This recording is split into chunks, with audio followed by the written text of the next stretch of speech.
Finally escaped the watchful gaze of your keepers, have we? Don't react. You'll only draw attention to yourself. Just carry on as you are and listen. After you left with the Garlean lad, Lucia bade a few of us scouts follow you at a discreet distance. We observed you being led into the station, but decided against venturing inside. When you emerged sometime later, and we saw that the twins were sporting Magitech collars, it was clear what had taken place. Now, as quietly as you can, tell me everything.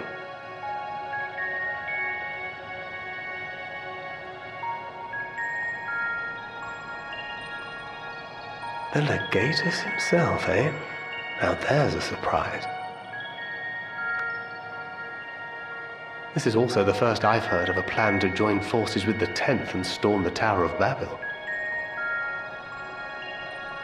An interesting development, and perhaps the opportunity we've been waiting for. Our comrades back at the camp also received some rather promising news, but it's still too early to get our hopes up. For now, keeping yourselves out of harm's way comes before all else.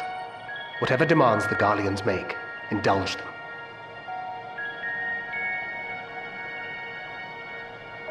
With luck, this will all be over soon. Until then.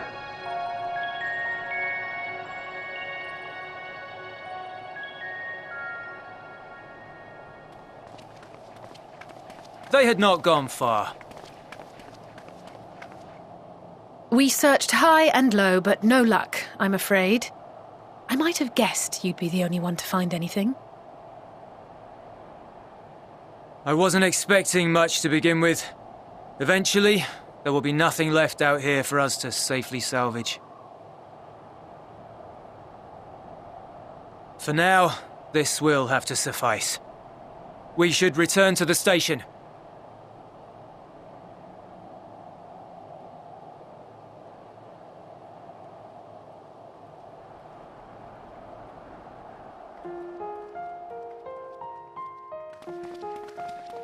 Ah, there you are.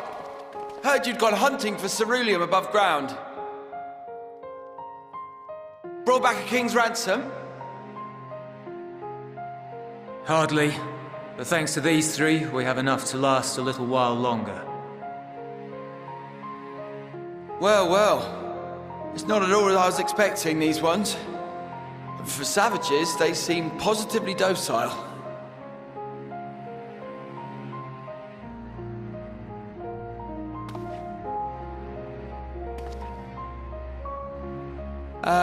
It's a poor attempt at humor. In all honesty, I'm grateful for your efforts. But even with another night of warmth, there are those among us who may not live to see the morrow.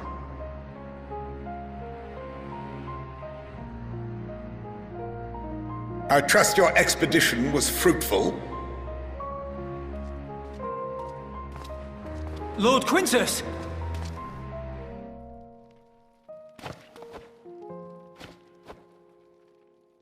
Use what you procured to refuel the armor.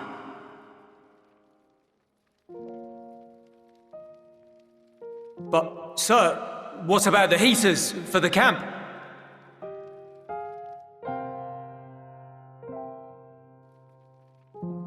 The time for action is upon us.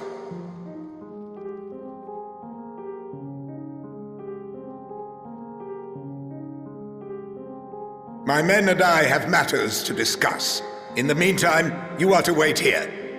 Do not forget, you are being watched.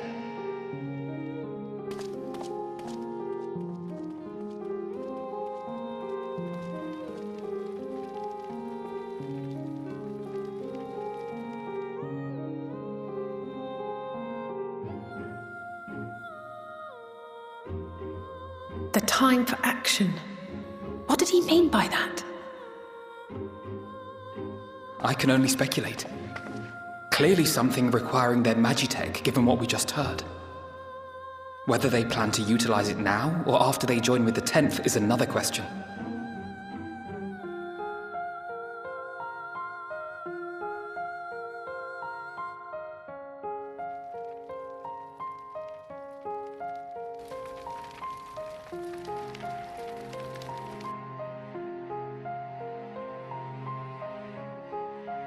Will they ever escape this cold?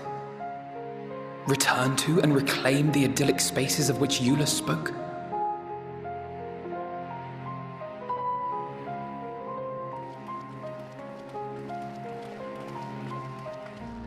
Finished your war, Council?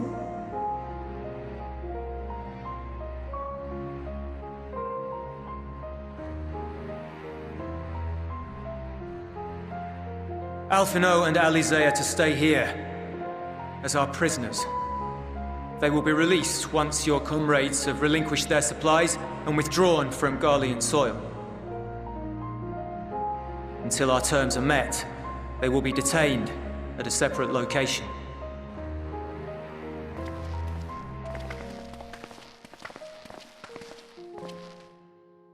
After everything we've said and done, this is how you treat us. Our allies have but limited supplies. They may stave off cold and starvation for a short while, but what then?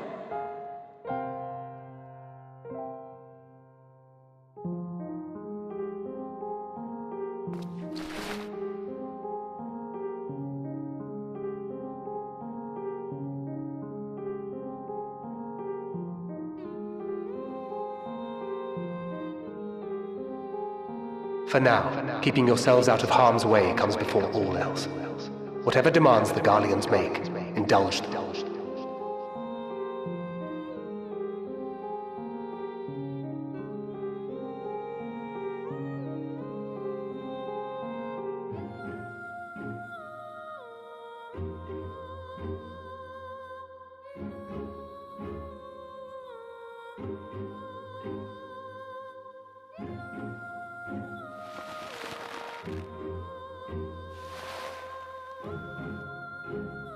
Get them out of here.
This is my home.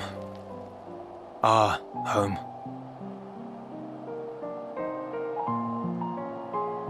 At least it was until that night. I was with Lord Quintus when the capital fell, and thus spared. My family, who did not own a radio, were less fortunate. When dawn came, I made my way here. My parents, my little brother and sister, they were still inside. But they weren't themselves, and they tried to. And I had to.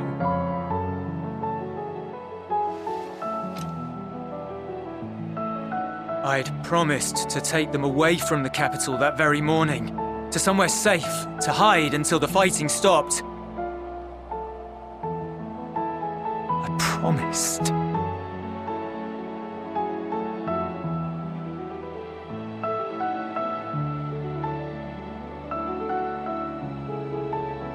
The Garlean flag bears a chain, the bonds between our countrymen. A red link at its center, the blood of the fallen. Our loved ones who lived and died for Garlemald.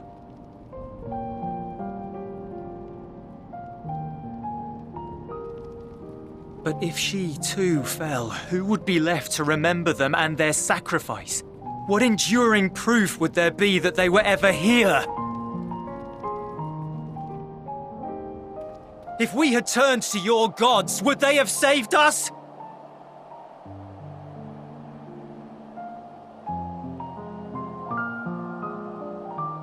I'm sorry, forget I spoke. We should go.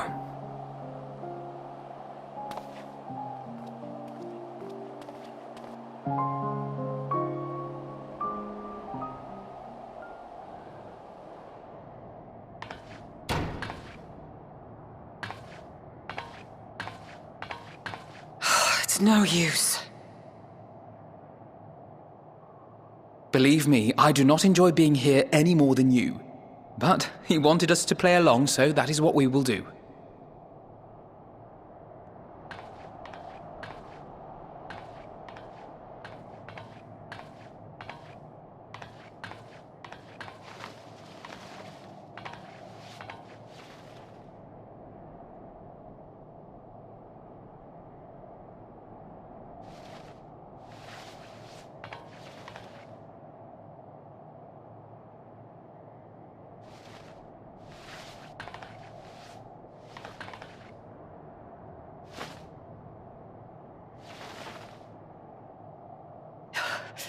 So cold.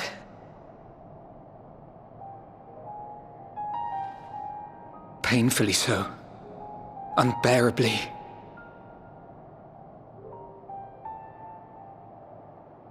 I've been thinking about what Quintus said. about why no one would accept Garlean rule. Irreconcilable differences. When coexistence isn't an option, only conquest remains. Varys at Gimlet said much the same. Only by uniting the world beneath a single standard would we rid ourselves of the Ascians. United as one people, one race cleansed of imperfections. A cold and unforgiving vision. And when we fail to live up to their standards, what place is there for us in their world? But the truly sad, truly frustrating thing is how damnably similar it all is to the lofty ideals of Father and the Forum. Non-intervention. Always non-intervention. Protect our knowledge and our people, and to hells with the rest of you. And yet, I can see how it happened. Varys and Father looked to their elders for guidance and took their virtues as their own. But for this world was of their making. In who else could they place their trust? All of us lost in a sea of chaos, searching desperately for purpose and meaning. But it shouldn't just be an extension of another's. It has to be ours. It has to be. We all have a stake in this world. No one should be silenced.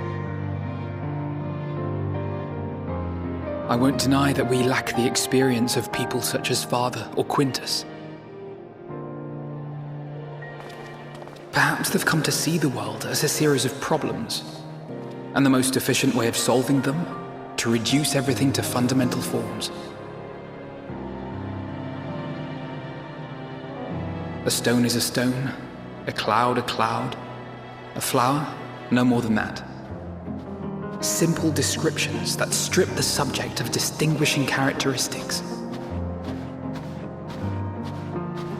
A man is a man, divided according to race, creed, or allegiance, and to some, defined by such associations. Is that what you think?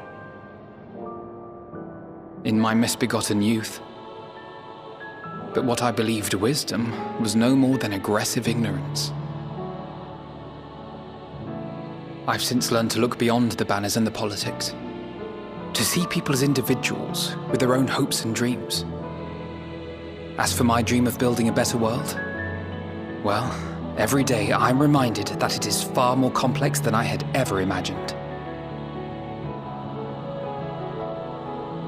But it only spurs me onward, to find the wisdom and the strength to see it through to the very end.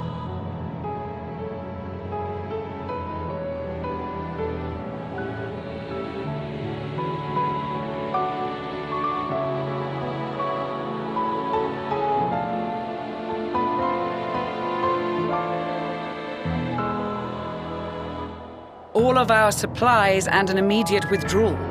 These are your conditions? Demands. And you forgot about the airship.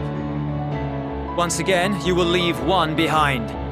It will be used to return the prisoners. Their collars will be removed prior to the exchange.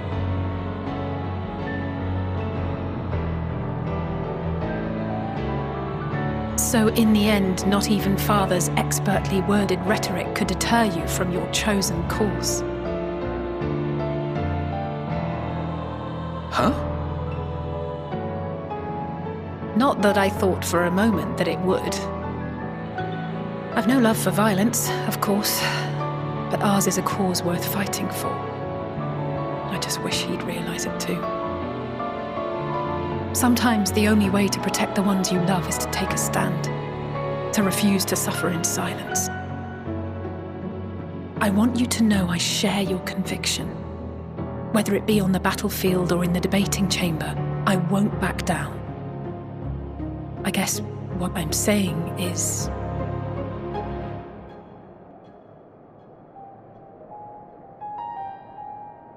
You've found your own reason to fight.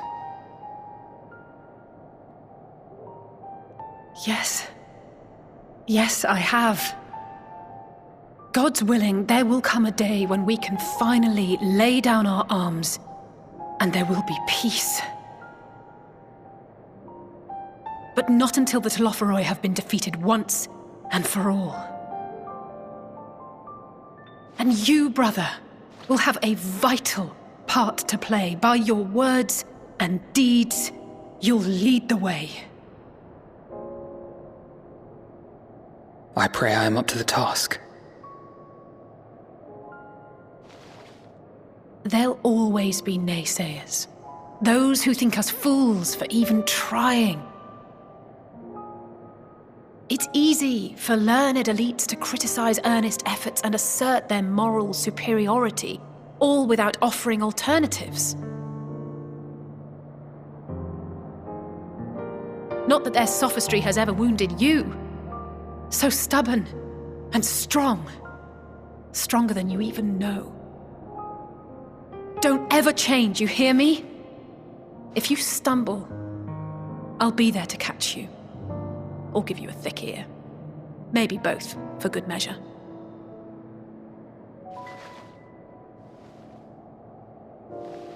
Thank you, Alize.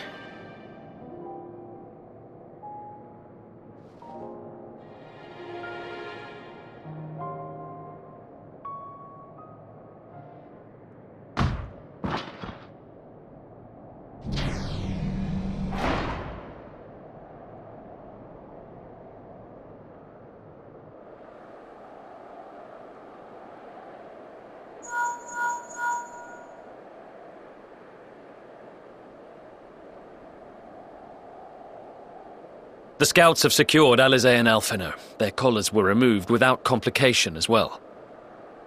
They report no casualties, not for their party nor the guards, who will wake from their premature slumber in due course.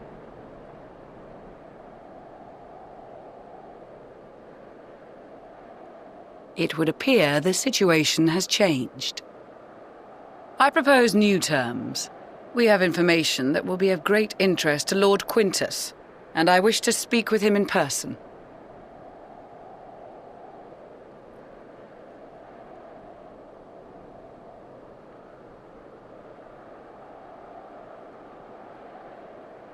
No. In the event you rejected our first proposal, we came prepared with a second.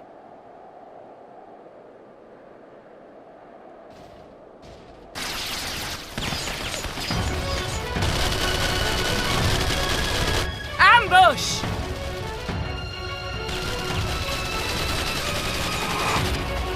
More are coming! Make ready! We, the loyal soldiers of the First Legion, proud servants of Garlemald, of the fallen Emperor Varys, shall safeguard these lands from the barbarian hordes until our countrymen return!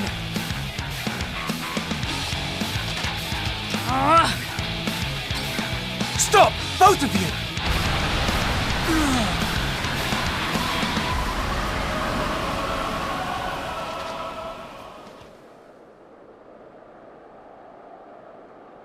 This child may be the worst emissary I have ever seen.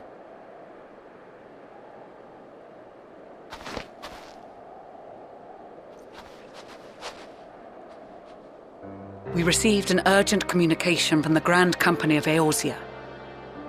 Envoys from the Imperial Army, led by members of the 10th Legion, came to Alamigo and requested an audience.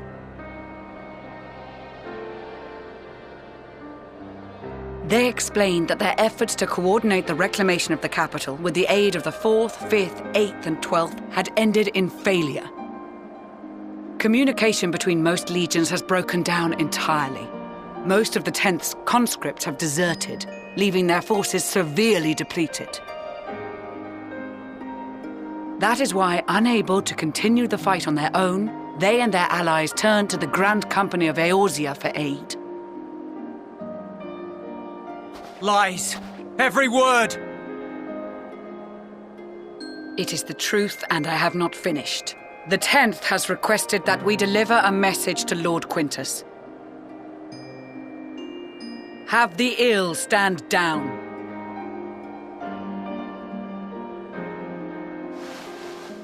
You have been listening, my lord? What are your orders?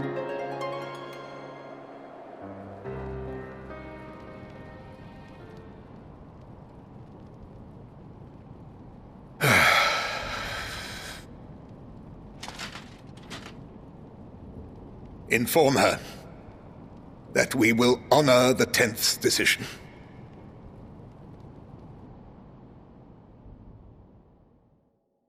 Bereft of hope, and now dignity.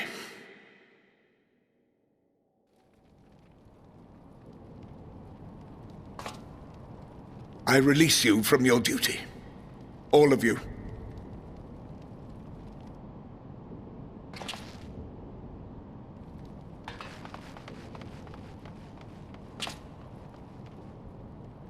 I take solace, your radiance, in the knowledge you are not here to witness our debasement. 'Twas a grand, glorious dream we shared. Of a world united, of peace and prosperity.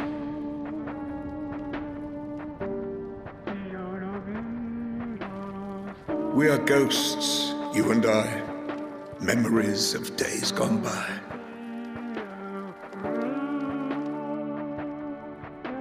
Bonds forged in blood that I will not see tarnished.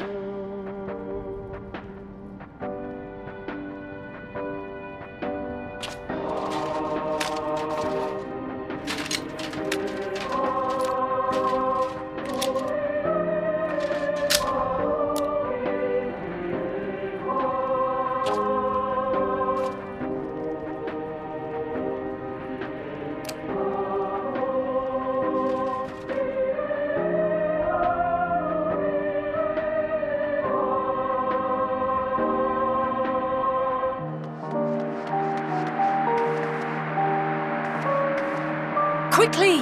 We have to reach the station before it's too late.